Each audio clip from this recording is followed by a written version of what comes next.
Welcome back to our journey through the big changes in PMBOK 8. In our first session, we covered the why. Well, today, we're jumping straight into the how. We're going to get our hands dirty with the first 3 principles of what's called the proactive dimension. And hey, if you're a senior leader or you work in governance, this is really where the rubber meets the road. This is for you. All right, so here's our game plan for today. First up, we're going to look at how PMI smartly streamlined those 12 principles from PMBOK 7 down to a much tighter 6. Then, we'll introduce the brand new 3-dimensional mindset. This is basically the new foundation for everything. And finally, we'll dive deep into those first 3 principles, adopting a holistic view, focusing on value, and embedding quality. And we're going to look at all of this through a really practical, governance-focused lens. So you might be asking, why the big change? What was really the driving force here? Well, PMBOK 7 was full of great ideas, but let's be honest, those 12 principles could feel a little tangled. They often overlapped, and that made them pretty tricky to apply consistently, especially at a strategic level. PMBOK 8 is all about cutting through that complexity to give us a framework that's both powerful and, most importantly, practical. And this slide right here, it illustrates the solution perfectly. What PMBOK 8 does is it distills those 12 principles into 6 clear, measurable behavioral standards. You can see it in this consolidation funnel. Take a look. 3 separate principles from PMBOK 7, systems thinking, navigate complexity, and adaptability and resilience. They've all been unified into one single, much more powerful principle: adopt a holistic view. It's a really smart move. Now, this isn't just about changing a number for the sake of it. Going from 12 to 6 isn't the real story. The real benefit here is the reduction in cognitive load, It just makes it so much easier for busy senior leaders to actually use these principles, not just read about them. They become far easier to put into practice, to measure if they're working, and this is absolutely crucial, to audit. Okay, so we've got these 6 new clear standards, but what holds them all together? Let's talk about the foundation that supports them all. The 3-dimensional mindset. You can think of this as the new operating system, the very DNA for effective governance in PMBOK 8. So the 3 dimensions are proactive, ownership, and value-driven. Today, we're zeroing in on that first pillar, the one that's highlighted, the proactive dimension. And honestly, in today's complex and just plain unpredictable business world, being proactive is absolutely essential for strategic governance. This quote just nails the whole idea behind the proactive dimension, staying ahead of complexity instead of just reacting to it. Let that sink in for a minute. This is about a fundamental mindset shift. We're moving away from constantly firefighting and reacting and moving toward foresight, anticipation, a shift from passive management to active leadership. All right, with that foundation now set, let's get into our very first principle. This one is all about holistic governance. That critical ability to see both the forest and the trees, all at the same time. In PMBOK 8, adopting a holistic view means you've got to see your project as just one part of a much larger ecosystem. It's about proactively managing all those interconnections. So we're moving away from that rigid, siloed structure you see on the left to the dynamic, interconnected web on the right. This is all about understanding dependencies, the context of your work, and the potential ripple effects of every single decision you make. So why is this change such a big deal for you as a leader or an auditor? Well, instead of a bunch of scattered ideas, we now have a single measurable standard. And that is incredibly powerful for governance. It helps you spot systemic risks, find those leakages where value or resources just seem to disappear between teams, and it ensures much stronger strategic alignment. For an auditor, this means the question is no longer just, did your department finish its task? Instead, they're asking, what happened during the handoff between your department and the next one? Did that create new risks? You see, it totally shifts the focus from just managing deliverables to managing real-world outcomes. Okay, next up are 2 principles that really work together, like a 1-2 punch. They're all about making sure that what we build not only delivers real, measurable value, but is also built with quality from the very beginning. This is the heart of that big shift from focusing on outputs to focusing on outcomes. This brings us to principle number 2, focus on value. This means you're constantly making decisions that create real value. And this balanced scale here highlights the critical point. An output is not the same as an outcome. And a huge update here is that the definition of value is now much broader. It goes way beyond simple ROI. We're now talking about public value, compliance value, and social impact, the whole picture. let's really hammer this point home, because honestly, this is a game changer. An output is the thing you delivered. Let's say a new software system. You launched it on time, on budget, great. But an outcome is the result of that thing. Did efficiency improve? Are customers happier? Did you actually achieve the strategic goals you set out to? Because under PMBOK 8, a project that's finished on time and on budget but doesn't deliver any real benefits, well, it's considered a failure, period. And that idea of delivering real benefits leads us perfectly into principle number 3, embed quality. The big shift here is moving from reactive quality control, or QC, checking for mistakes at the end, to proactive quality assurance, or QA. Quality is no longer something you just inspect for at the finish line. From a governance perspective, an auditor's question changes from, "Did you perform the final test?" to, "Show me the evidence that your quality process was integrated right from the initial design." This makes quality evidence-based and truly, genuinely auditable. All right, we've covered a lot of theory. Now for the fun part. How do we actually do all this stuff? This final section is your action plan, your way to put these principles to work, whether you're a leader, a manager, or you're in a governance role. Think of this executive action matrix as your cheat sheet. For a holistic view, you're going to use your steering committees to actively hunt for those system-wide risks. That gives you the audit edge of finding hidden dependencies no one else sees. To focus on value, you need to define measurable outcomes right from the start, not just project KPIs, to lock in those long-term benefits. And to embed quality, you build proactive quality gates right into your governance process to make it evidence-based. Put them all together, and these principles will seriously improve your auditability and strengthen accountability across the board. And that wraps up our deep dive on the proactive dimension. So in our next explainer, we're going to tackle the final 3 principles: accountable leadership, sustainability, and having an empowered culture.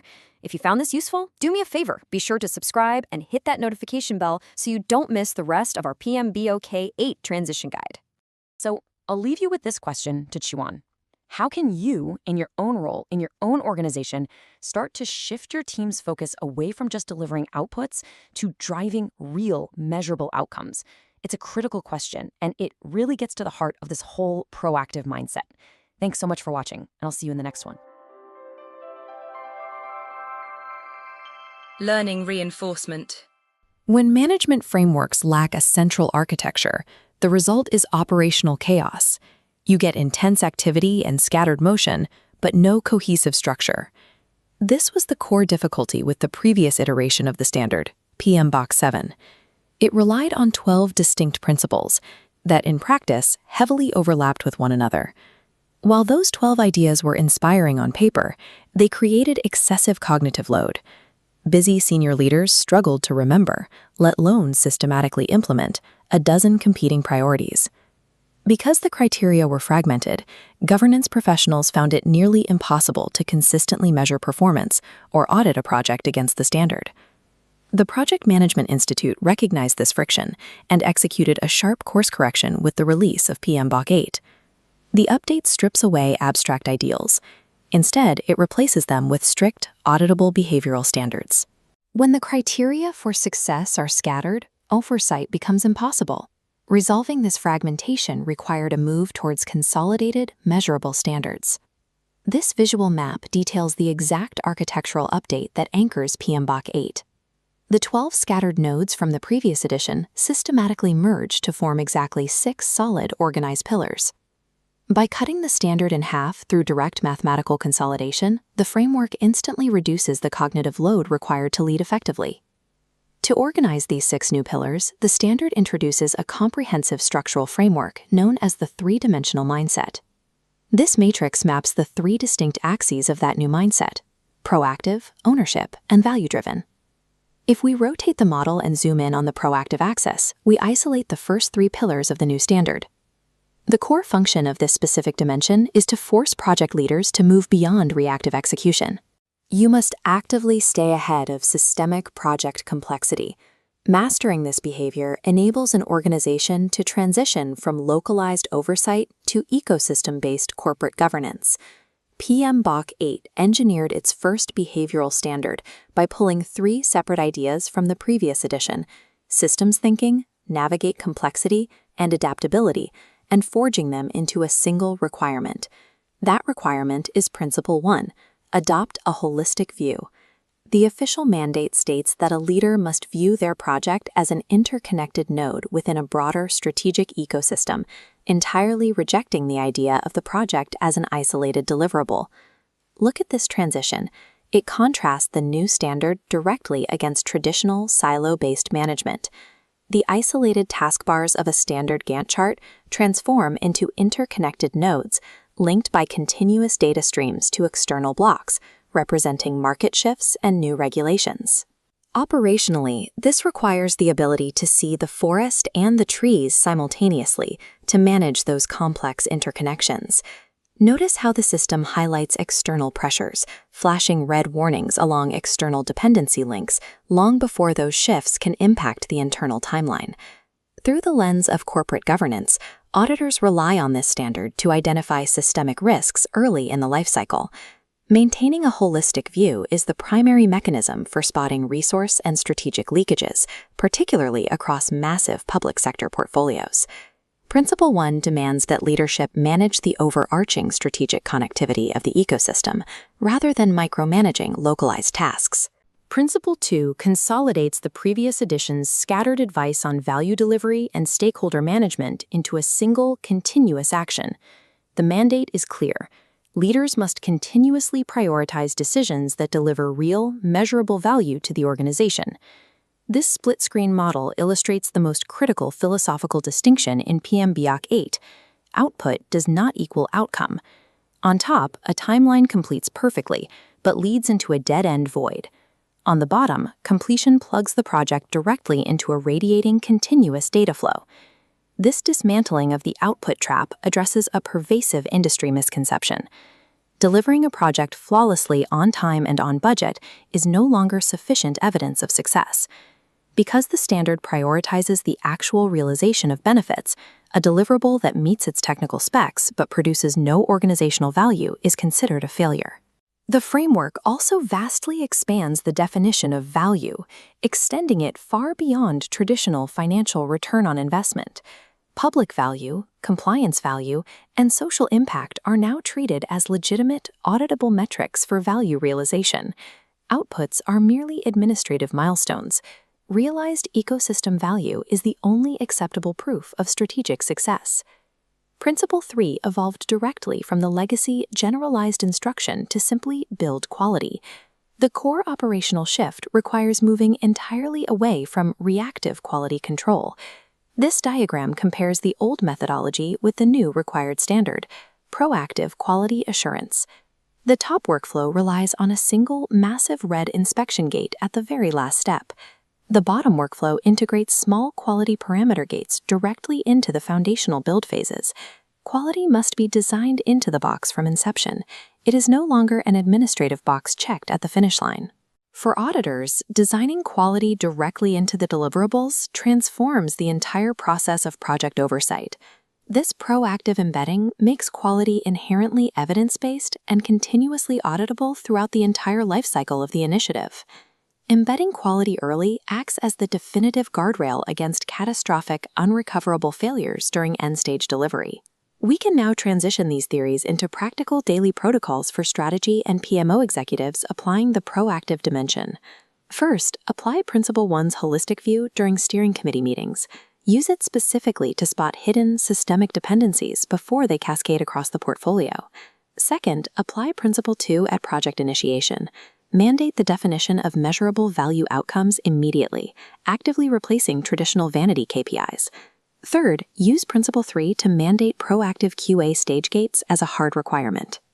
This schematic shows how dependency mapping, value realization metrics, and stage gate QA lock together in a modern corporate governance framework. When utilized symbiotically, these three principles drastically reduce operational leakages and wasted capital. Applying this dimension across your portfolio strengthens overall accountability and locks in strategic alignment across the entire enterprise. In Part 2, we will examine the remaining three standards: accountable leadership, sustainability, and empowered culture, to complete the framework. The proactive dimension provides the baseline